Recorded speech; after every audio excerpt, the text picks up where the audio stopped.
আকাশেতে লক্ষ তারা, একটা চাঁদের আলো, লক্ষ মানুষ হইতে একজন আল্লাহর ওলি ভালো।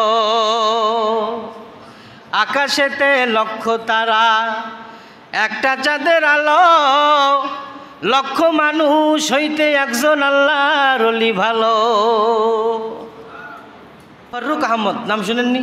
কবি ফররুক আহমদ, কবি হাসান হাবিব, কবি ফররুক আহমদ, কবি হাসান হাবিব, শেরে বাংলা একে ফজলুল হক রহমতুল্লাহ আলাই, এনারা সেই প্রফেসর আব্দুল খালেক রহমতুল্লাহ আলাইয়ের তাওয়াজ্জুদ প্রাপ্ত ছিলেন। তারপরে কবি ফররুক আহমদ লিখেন, তার বইয়ে লেখেন, কবি ফররুক আহমদ, কবি হাসান হাবিব তারা প্রফেসর আব্দুল খালেক রহমতুল্লাহর সহবর্তী ছিলেন। কবি ফররুক আহমেদকে জিজ্ঞাসা করা হলো একদিন যে আপনি সেই দেখি জওয়ানি বয়স থেকে, যুবক বয়স থেকেই প্রফেসর আব্দুল খালেকের পিছু পিছু ঘুরেন, যখন প্রেসিডেন্ট কলেজে চলে যায় কলকাতা থাকে, আবার দেখি আপনি কলকাতাতে যান, আবার ব্রাহ্মণবাড়িয়া যখন প্রফেসর সাহেব আসে তখন ব্রাহ্মণবাড়িয়া আপনি ছুটে চলে আসেন। তো এইভাবে দৌড়াদৌড়ি করেন। তা আমরা তো আশা করি আপনার কাছ থেকে আরও কিছু কিতাব, আরও কিছু হামদে বাড়ি তালা, নাতে রসুল আপনি লিখবেন, আমরা পড়বো, শুনবো, আমরা আশা করি। আপনি একটু লেখালেখি আরও বেশি করবেন, না যে প্রফেসর সাহেবের পিছু পিছু আপনি ঘুরেন বাংলার ভারত, কি ব্যাপার? তখন কবি ফররুক আহমেদ বললেন যে ভাই, আপনারা জানেন না, আমার পীর প্রফেসর আব্দুল খালেক রহমতুল্লাহ আলাই, আমি নাতে রসুল লিখি, হামদ লিখি, ঠিক আছে, নবী প্রেমের, নবীর শানে, নবী প্রেমে আমি গজল লিখি, কিন্তু ভাই নবী প্রেমের স্বাদ আমি পাইনি। আমি নবীর প্রেমে গজল লিখি, এটা সত্যি কথা ভাই, কিন্তু নবী প্রেমের স্বাদটা কেমন এটা আমি কোনোদিন পাইনি। আমার শায়েখ প্রফেসর আব্দুল খালেকের সহবতে যখন যাই, প্রফেসর আব্দুল খালেকের সহবতে উঠা বসা করার পরে আমি প্রকৃত নবী প্রেমের স্বাদটা পেয়েছিলাম। এই জন্য আমি ঘুরি প্রফেসর আব্দুল খালেকের কাছে। এজন্য পীরের দরবারে আসতে হবে, তাদের সহবত দরকার। শুধু মাঝে মধ্যে আসবেন তা হবে না, রেগুলার হওয়া দরকার। পীরের দরবারে শুধু খাবার আসবো তাবারক এই উদ্দেশ্যে আসবেন না। উদ্দেশ্য যদি এটা হয় তাহলে আসার দরকার নেই। যদি উদ্দেশ্য ইসলাহে নফস হয়, যদি ইলমুত তাসকিয়া হয়, যদি নিজেকে পরিবর্তন করার উদ্দেশ্য হয়, তাহলে আসলে কাজ হবে। সেই সরসিনার পীর মরহুম আল্লামা শাহ সুফি নেসারউদ্দিন আহমদ রহমতুল্লাহ আলাই প্রায় মাঝে মাঝেই সুযোগ পেলেই ফুরফুরা শরীফে পীরের দরবারে যেতেন, পীরের সহবতে যেতেন। তো প্রায় যেতেন। মাদ্রাসার শিক্ষকেরা, ছাত্ররা একদিন জিজ্ঞাসা করলো, হুজুর আপনি যখনই ফুরফুরা শরীফে যান, আমরা লক্ষ্য করে দেখি আপনি যখনই ফুরফুরা শরীফে যান, হুজুর আমরা দেখি আপনি সরসিনা থেকে এক মুষ্টি মাটি, কয়েকটা মাটির ঢিলা আপনি পলিথিনে করে আবার একটা ব্যাগে করে নিয়ে ফুরফুরা শরীফে যান। যখনই যান তখনই দেখি, তখনই দেখি আমরা প্রায় লক্ষ্য করে দেখি আপনি যখন ফুরফুরা শরীফে যান তখন আপনি ব্যাগে করে মাটির ঢিলা নিয়ে যাচ্ছিলেন, মাটির দোলা নিয়ে যাচ্ছিলেন। হুজুর হাকিকতটা কি জন্য নিয়ে যান? বলে, ও মাদ্রাসার ছাত্ররা, শিক্ষকেরা শোনো, আমি নেসারউদ্দিন ফুরফুরা দরবারে, আমার পীরের দরবারে যাই। আমি আমার পীরের বাড়ি ফুরফুরা শরীফ থেকে ওই দরবারের মাটি নিয়ে আমি নেসারউদ্দিন ঢিলা কুলুপ করব না। আমি নেসারউদ্দিন এত বড় বেয়াদব না, এত বড় হতভাগা না। আমি এজন্য আমার গ্রামের বাড়ি থেকে কিছু মাটি ব্যাগে করে নিয়ে আমি ফুরফুরা শরীফে যাই। কেমন শায়েখের ইত্তেবা করেছেন তারা, কেমন শায়েখের ইত্তেবা করেছে হাজেরিন। তারা এই জন্য আল্লাহ এবং আল্লাহর রসুলকে পেয়েছেন। তারা ছিলেন ফানাফি শায়েখ, ফানাফি রসুল, আশেকে রসুল, ফানাফিল্লাহ। তারা এজন্য তারা পেয়েছেন। মুজামান খালি বলেছিলেন, বাবা তোমার দেশের পানি ভালো, কলসি করে পানি বয়ালে ফুরফুরা শরীফ দৌড়। যা দাঁড়ায় আছে, বাবা কি বলে, হুজুর পানি। পানি কে? আপনি একদিন বাংলাদেশে বলেছিলেন না নেসারউদ্দিনের দেশের পানি ভালো, হুজুর আপনার জন্য নিয়েছি কলসি করে, সেই পিরোজপুর থেকে বয়ে বয়ে এনেছি, আপনি খাবেন আর আমি নেসারউদ্দিনকে একটু দোয়া করবেন, বলেন না সুবহানাল্লাহ। সেই নেসারউদ্দিন রহমতুল্লাহ। এজন্য পীরের দরবারে আসলে অহংকার দিল থেকে চলে যায়, অহংকার মাটির সাথে মিশে যায়, প্রকৃত ইসলাহি নফস পাওয়া যায় তাদের সহবতে থাকলে। কারণ এই মাজলিসে বসলেন, এই মাজলিসে আসলেন, দেখেন শুরুতেই জিকির আজগার, ফাতিহা শরীফ, কোরআন তেলাওয়াত, নামাজ, তারপরে মিলাদ শরীফ, কিয়াম শরীফ, শেষে আখিরি দোয়া করে তারপরে যাবেন তাবারককে। শুধু নেকি আর নেকি, নেকি আর নেকি, সওয়াব আর সওয়াব।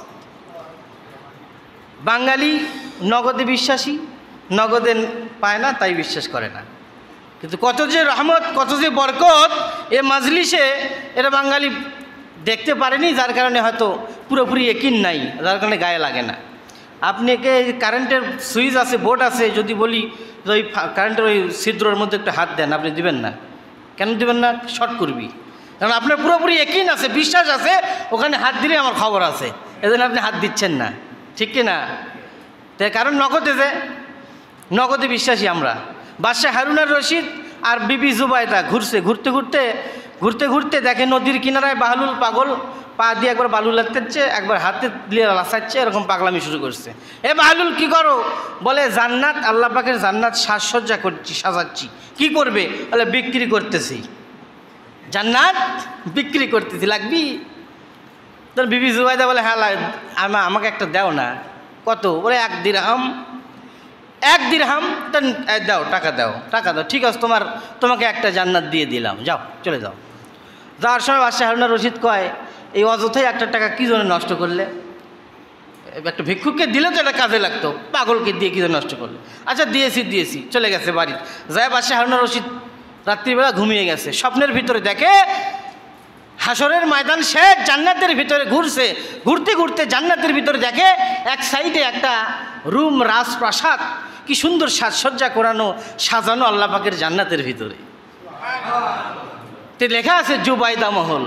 কি লেখা আছে? জোবাইদা ওনার স্ত্রী, জোবাইদা মহল। তাহলে আমার স্ত্রীর নামে, তাহলে তাহলে ঢুকার দেখা লাগে।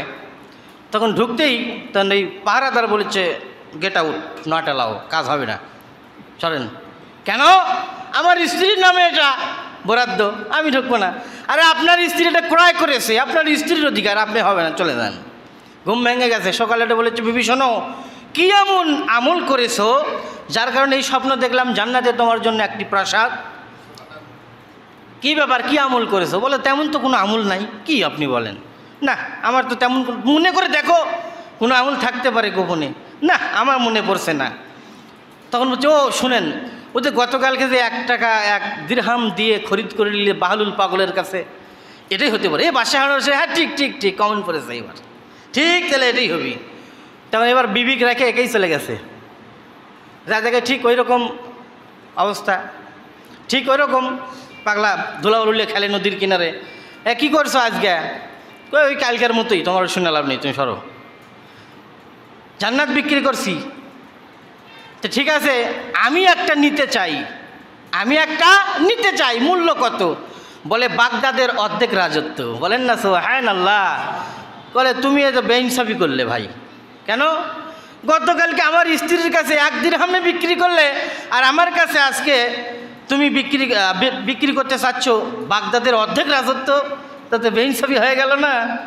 তো বলে বাদশাহ, গতকালকে আপনার স্ত্রী না দেখে খরিদ করেছিল, আর আপনি আজকে আসছেন দেখে খরিদ করার জন্য। বলেন না সুবহানাল্লাহ। নগদে দেখে তারপরে প্র্যাকটিক্যালি আপনি খরিদ করার জন্য আসছেন। তো বুঝতে পেরেছি, সেই বাহলুল পাগল। তো নগদে বাঙালি বিশ্বাসী। এজন্য পীরের দরবারে আসলে বললাম যে অহংকার, পাগল, এমনি পাগল, কিন্তু লক্ষ্য তারার মাঝে একটি চাঁদ। আল্লাহর ওলি এরা। আকাশেতে লক্ষ তারা, একটা চাঁদের আলো, লক্ষ মানুষ হইতে একজন আল্লাহর ওলি ভালো।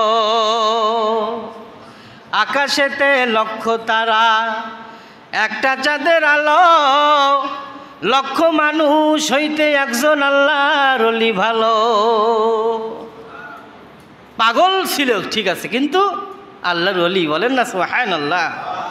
অহংকার আপনার থাকবে না ওসলাহে নাফস হয়ে গেলে, অহংকার আপনার থাকবে না পীরের দরবারে আসলে, এই সকল পরিবেশে আসলে উঠা বসা করলে অহংকার থাকবে না। অহংকার এমন একটা জিনিস, আপনার ভিতরে যদি বিন্দুমাত্র অহংকার থেকে যায় তাহলে মনে রাখবেন আপনার পুরো আমল, আপনি যা সঞ্চয় করেছিলেন সব আমল ওই অহংকার জ্বালায় পুরায় শেষ করে দিবে, বলেন না নাউজুবিল্লাহ। গোডাউনের ভিতরে পুরো করা আছে লাকড়ি খড়ি, এক সাইডে একটু আগুন ধরে দেন সব পুরে সরকার, তে আপনার গোডাউন, আপনার আমলের গোডাউন ভর্তি, কিন্তু একটু অহংকার সব জ্বালিয়ে শেষ করে দিবে। এজন্য ওলিদের দরবারে আসতে হয়। সেই শুনলেন জুনায়েদ বাগদাদির কথা শুনলেন না? জুনায়েদ বাগদাদি যার সহবতে ছিলেন, আবু বকর শিবলি রহমতুল্লাহ যার সহবতে ছিলেন, তার নাম হলো ইরাকের বিখ্যাত বাগদাদের বিখ্যাত, বাগদাদ নগরীর সেই বিখ্যাত আল্লাহর ওলি হজরত আবু আবদুল্লাহ শায়েখ আন্দুলুসি রহমতুল্লাহ, নাম শোনেননি? শায়েখ আন্দুলুসি রহমতুল্লাহ আলাইহি আবু বকর শিবলিকে নিয়ে যাচ্ছে রাস্তা দিয়ে, যেতেই দেখে তার চোখে পড়ে গেল খ্রিস্টানদের একটি গির্জা, খ্রিস্টানদের গির্জায় তারা উপাসনা করতেছে খ্রিস্টান।